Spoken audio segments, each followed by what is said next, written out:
नमस्कार, राज की बात में आपका स्वागत है। कॉलेजियम सिस्टम पर सुप्रीम कोर्ट धीरे धीरे बेनकाब होती जा रही है। जितनी ज्यादा सुप्रीम कोर्ट में इस बात को उठाया जा रहा है, सुप्रीम कोर्ट के कॉलेजियम के जज जितनी बार अपनी सिफारिशों के ऊपर जोर दे रहे हैं, वैसे ही धीरे धीरे सुप्रीम कोर्ट के उन जजों की फजीहत हो गई है। क्योंकि एक तरफ सरकार इस बात के लिए अड़ी हुई है कि किसी भी तरह से यह कॉलेजियम सिस्टम सही नहीं माना जा सकता है, ना कानूनी तरीके से, क्योंकि इसको संवैधानिक मान्यता नहीं है, और न ही मोरल रिस्पॉन्सिबिलिटी की बात की जाए, नैतिक आधार पर भी इसे सही नहीं कहा जा सकता, क्योंकि जज ही जज को नियुक्त कर रहे हैं, और न ही यह लोकतांत्रिक व्यवस्था के लिए सही है, क्योंकि लोकतंत्र में दुनिया के किसी भी मुल्क में ऐसी व्यवस्था नहीं है कि जज साहब ही जजों की नियुक्ति करें और आपस में ऐसे साठगांठ हो कि नीचे से ऊपर तक जब जजों का प्रमोशन हो और उनकी नियुक्ति हो, यानी कि हाई कोर्ट में जजों की नियुक्ति हो और सुप्रीम कोर्ट में भी जज नियुक्त हों या हाई कोर्ट से सुप्रीम कोर्ट की तरफ लाया जाए, तो उसमें कहीं ना कहीं इन्फ्लुएंस हो उन जजों का जो कॉलेजियम में बैठे हुए हों। हाई कोर्ट के ऊपर सुप्रीम कोर्ट का वर्चस्व केवल इस आधार पर नहीं होना चाहिए कि उनके जजों को सुप्रीम कोर्ट पहुंचाने की जिम्मेदारी सुप्रीम कोर्ट के उन जजों की है जो कॉलेजियम के हिस्सा है। इसलिए अब धीरे धीरे सुप्रीम कोर्ट के वो जज जिनको लग रहा था कि कॉलेजियम के खिलाफ सरकार ने जो तार्किक तरीके से सवाल उठाए हैं उसका जवाब सीधी तरीके से नहीं दिया जा सकता, इसलिए कुछ विपक्षी पार्टियों के कुछ वैसे वकीलों के सहयोग की जरूरत है, मीडिया के सहयोग की जरूरत है, और इसलिए कुछ नए पैतरे भी लाए जा रहे हैं, आजमाए जा रहे हैं, और उसमें एक गोपनीयता को लीक करने का सवाल भी उठ रहा है, जैसा कानून मंत्री किरण रिजिजू ने कहा है अपने पत्र को लेकर। यानी सुप्रीम कोर्ट के उन जजों के ऊपर अब विश्वसनीयता का मामला हो रहा है, अब गोपनीयता को भंग करने का भी मामला सामने आ गया है। तो बात करते हैं कि कॉलेजियम को लेकर अब सरकार को पूर्व न्यायाधीशों के भी समर्थन मिलने शुरू हो गए हैं। जो रिटायर हो चुके हैं उन न्यायाधीशों ने शुरुआत कर दी है इस व्यवस्था के खिलाफ बोलना, क्योंकि जो वर्तमान में जज हैं, जो वर्तमान में बड़े वकील हैं, उनके पास इस बात की हिम्मत नहीं है कि वो सुप्रीम कोर्ट के जजों के खिलाफ बोल सके। हाई कोर्ट के जजों को लगता है कि उनका नंबर सुप्रीम कोर्ट में आ सकता है, सुप्रीम कोर्ट के जजों को लगता है कि उनके पास जो सीनियर मोस्ट जज हैं सुप्रीम कोर्ट के, जो कॉलेजियम का हिस्सा होते हैं, वो रोटेशन में भी हिस्सेदार होते हैं, और किस बेंच में किस मुद्दे पर, मसले पर सुनवाई होगी, इसका निर्धारण भी वही करते हैं, इसलिए उनके खिलाफ बोल नहीं सकते। लेकिन जो रिटायर हो चुके हैं जज, उन्होंने ही सुप्रीम कोर्ट के कॉलेजियम व्यवस्था की पोल खोलनी शुरू कर दी है, और वो सरकार के साथ खड़े हो गए हैं कि सरकार ने जो सवाल उठाए हैं वो सवाल तार्किक है और इस व्यवस्था को खत्म होनी चाहिए, क्योंकि इससे संविधान ही नहीं बल्कि न्यायपालिका के काम भी बाधित हो रहे हैं और न्यायपालिका अब स्वतंत्र नहीं रह गई है। ऐसी ही बात हाई कोर्ट के पूर्व जज जस्टिस आर.एस. सोढ़ी ने उठाया।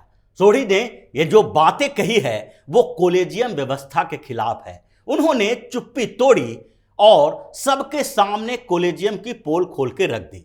उनका मानना है कि कॉलेजियम व्यवस्था के कारण ही सुप्रीम कोर्ट ने संविधान को हाईजैक कर लिया है, यानी संविधान के खिलाफ है। उन्होंने भी वही सवाल उठाया कि अगर जज ही जज को नियुक्त करेंगे तो उनकी विश्वसनीयता, स्वतंत्रता, निष्पक्षता कैसे साबित होगी। इसलिए कॉलेजियम में सुधार की जरूरत है। जब से कॉलेजियम व्यवस्था शुरुआत हुई है और धीरे धीरे इसमें वर्चस्व बढ़ता गया, भाई भतीजावाद बढ़ता गया, वैसे वैसे संविधान के साथ खिलवाड़ करने की व्यवस्था सामने आने लगी है। इसलिए कॉलेजियम पे कोई भी कंप्रोमाइज नहीं किया जाना चाहिए। संविधान के तहत ही इसमें एक ऐसी व्यवस्था की जानी चाहिए जिसमें जजों की नियुक्ति जो हो वो प्रतिभा के आधार पर हो, जानने सुनने या पहचान के आधार पर नहीं हो।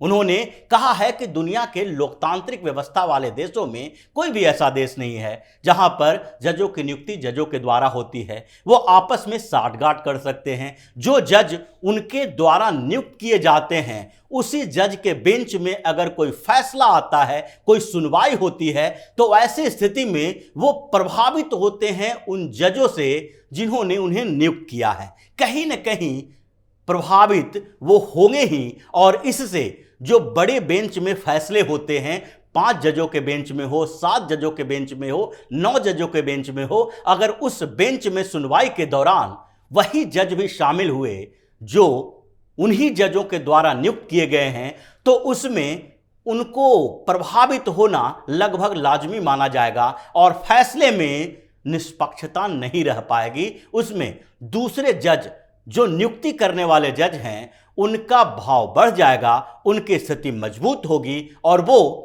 दूसरे को प्रभावित कर सकते हैं। ऐसे ही नहीं बल्कि कई और बातें उन्होंने कही है कि हाई कोर्ट के जजों में भी काबिलियत है, वो भी बड़े फैसले दे सकते हैं, क्योंकि यहां सुप्रीम कोर्ट और हाई कोर्ट दोनों ही कोर्ट को कोर्ट ऑफ रिकॉर्ड बोला जाता है, यानी कि उनके फैसले सुरक्षित रखे जाते हैं और उन फैसलों को रेफरेंस के तौर पर उपयोग किया जाता है बाद के किसी भी उस तरीके के सुनवाई के लिए। इसलिए हाई कोर्ट के जजों की काबिलियत के ऊपर शक नहीं किया जा सकता। लेकिन सुप्रीम कोर्ट का वर्चस्व हाई कोर्ट के ऊपर किस आधार पर होता है, उसके पीछे सबसे बड़ी वजह जो है वो है कॉलेजियम व्यवस्था। क्योंकि कॉलेजियम के तहत हाई कोर्ट के जज, जो हाई कोर्ट में कॉलेजियम व्यवस्था होती है, उसमें सिफारिश किए जाते हैं, लेकिन उनके ऊपर भी मंजूरी देने के लिए कॉलेजियम व्यवस्था सुप्रीम कोर्ट की है और सुप्रीम कोर्ट के जज ये तय करते हैं कि उनकी किनकी नियुक्ति की जानी चाहिए हाई कोर्ट के अंदर, और वही अंतिम तौर पर मुहर लगाते हैं। और इसलिए सुप्रीम कोर्ट की सिफारिशों पर सरकार भी ध्यान नहीं दे रही है, क्योंकि एक एक ऐसे वकील हैं जिनको 5-5 साल से हाई कोर्ट के जज बनाने के लिए सुप्रीम कोर्ट की यही कॉलेजियम लगातार जोर लगा रही है। कॉलेजियम में जज बदलते रहे, लेकिन कुछ वकीलों की सिफारिशें नहीं बदली। उन्हें जज बनाने के लिए ये कॉलेजियम वाले अड़े हुए हैं, क्योंकि उन वकीलों का कहीं न कहीं नाता पुराने जमाने से, वकालत से, या फिर उनके ऊपर की पीढ़ी के जज से हैं, यानी कि उनके पिता जज रहे हैं, या फिर उनके पिता बड़े वकील रहे हैं, या फिर उनके खानदान में दूसरे लोग सुप्रीम कोर्ट और हाई कोर्ट के जज रहे हैं। क्योंकि ये परंपराएं चलती रहे और इसी परंपरा के तहत जब जिन्हें जो जज बनाया गया है वो भी जब कॉलेजियम में शामिल हों, तो उन्हीं जजों के खानदान के दूसरे लोगों को जज नियुक्त कर सकें। ये पूरी व्यवस्था की आर सोढ़ी ने पोल खोल दी है। उन्होंने सरकार का पूरी तरीके से समर्थन किया है और दूसरी तरफ कानून मंत्री किरण रिजिजू ने भी एक बात साफ कह दी है कि कॉलेजियम व्यवस्था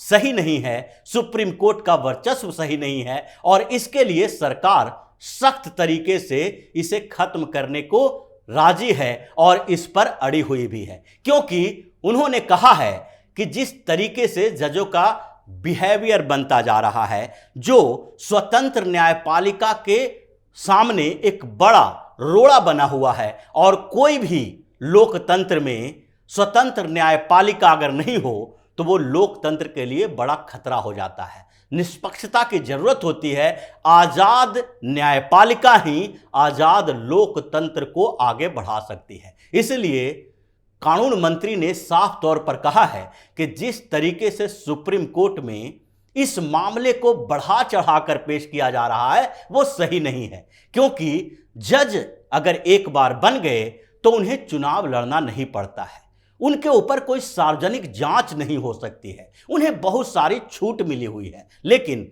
इस छूट का मतलब ये नहीं है कि उनके बारे में जानकारी नहीं है। सरकार के पास भी है और जनता के पास भी है, क्योंकि अब सोशल मीडिया का जमाना है। अगर आप फैसले देते हैं तो उसके बारे में जानकारी लोगों को मिल जाती है, इस पर चर्चाएं भी होती है और उन चर्चाओं के बाद इस पर जो कंक्लूजन निकलता है वो आपके खिलाफ भी हो सकता है। यही नहीं, उन्होंने तो एक बड़ा आरोप भी सुप्रीम कोर्ट के जजों के ऊपर लगा दिया, क्योंकि उन्होंने कहा है कि एक बात मीडिया के सामने लाई गई और वो बात थी कि कानून मंत्री ने सीजेआई को एक लेटर लिखा है और उस लेटर में यह जिक्र किया गया है कि कॉलेजियम में सरकार का एक प्रतिनिधि होना चाहिए। यह बात तो सही है कि सीजेआई को कानून मंत्रालय की तरफ से लेटर लिखा गया, लेकिन वो चिट्ठी जो लिखी गई है उस चिट्ठी के बारे में सुप्रीम कोर्ट और कानून मंत्रालय इन दोनों के अलावा किसी को जानकारी नहीं थी। ये 1-2 महीना पहले की बात है। तो आखिरकार ऐसे समय में ये जानकारी मीडिया में लीक कैसे हो गई? क्या सुप्रीम कोर्ट के जो जज इन चिट्ठियों के बारे में जानते थे, इसके अंदर की बातें जानते थे कि दोनों के बीच कम्युनिकेशन क्या हुआ है? क्या सरकार ने जो प्रोसीडिंग होती है जजों की नियुक्ति की, उसमें बदलाव के लिए कुछ सुधार के उपाय बताए हैं? उसकी जानकारी मीडिया को कैसे मिली? आखिरकार सुप्रीम कोर्ट गोपनीयता के मामले में एक बड़ा आधार माना जाता है। सरकार भी कई मामलों में गोपनीयता के आधार पर ही सुप्रीम कोर्ट को वो सूचनाएं देती है जो सार्वजनिक नहीं किए जा सकते हैं। बात अगर सूचनाओं की करें तो एक सुनवाई हुई थी सुप्रीम कोर्ट में राफेल के मुद्दे पर। राफेल के टेंडर के बारे में, इसके करप्शन के बारे में सुप्रीम कोर्ट में सवाल उठाए गए। इस पे विपक्षी पार्टियों ने भी सरकार का विरोध किया था, बड़े आंदोलन चलाए गए थे और सुप्रीम कोर्ट में याचिका दायर की गई थी। सुनवाई के दौरान सरकार ये बार बार कह रही थी कि ये डिफेंस का मामला है, इसको लीक नहीं किया जा सकता, सार्वजनिक नहीं किया जा सकता कि कौन कौन से इक्विपमेंट राफेल में लगाए गए थे। इसलिए उस टेंडर के प्रोसेस को और उसमें क्या क्या दिया गया है, इसकी जानकारी हम सार्वजनिक तरीके से नहीं दे सकते। कोर्ट में इस पर चर्चा बहस नहीं हो सकती है। इसलिए बाद में यह तय किया गया कि बेंच के सामने बंद लिफाफे में सरकार ने उन सारी प्रक्रियाओं को रखा।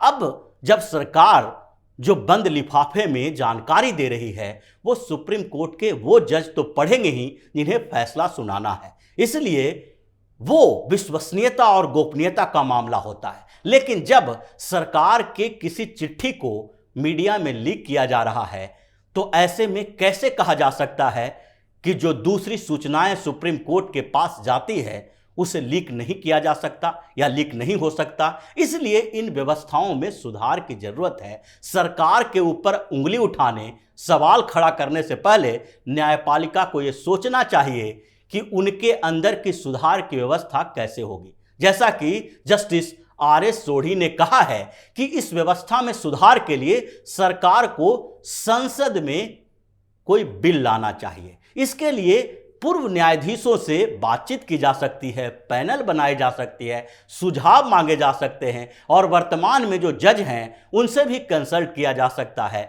लेकिन इस कॉलेजियम व्यवस्था को खत्म करना संसद का काम है। यहाँ संसद सर्वोपरि है और पूरी व्यवस्था में सुधार की जिम्मेदारी भी लोकतांत्रिक तरीके से संसद के पास ही है। इसलिए सुप्रीम कोर्ट इस पे चिल्लम-पो न मचाए और उन जजों को भी ये सोचना चाहिए कि जब व्यवस्था में सुधार की बात आती है तो ये लोकतांत्रिक तरीके से चुनी हुई सरकार के खिलाफ तो बोल देते हैं, लेकिन जब सुप्रीम कोर्ट पर बात आती है तो ये चुप्पी साध रहे हैं, ये अपने वर्चस्व की बात कर रहे हैं, स्वतंत्र न्यायपालिका के साथ खिलवाड़ की बात कर रहे हैं। ये ऐसी बातें उठ रही है जिसमें अब धीरे धीरे सरकार का पलड़ा भारी होता जा रहा है। कुछ बड़े वकील जो सुप्रीम कोर्ट में अपने पैरवी के जरिए अपना नाम कमा चुके हैं, लाखों में फीस लेते हैं, वो तो इन मामले में भी सुप्रीम कोर्ट के साथ हैं। कुछ विपक्षी पार्टी के नेता इसलिए साथ हैं क्योंकि उन्हें लगता है कि न्यायपालिका के मुद्दे को चुनावी मुद्दा बनाया जा सकता है। सुप्रीम कोर्ट और हाई कोर्ट पर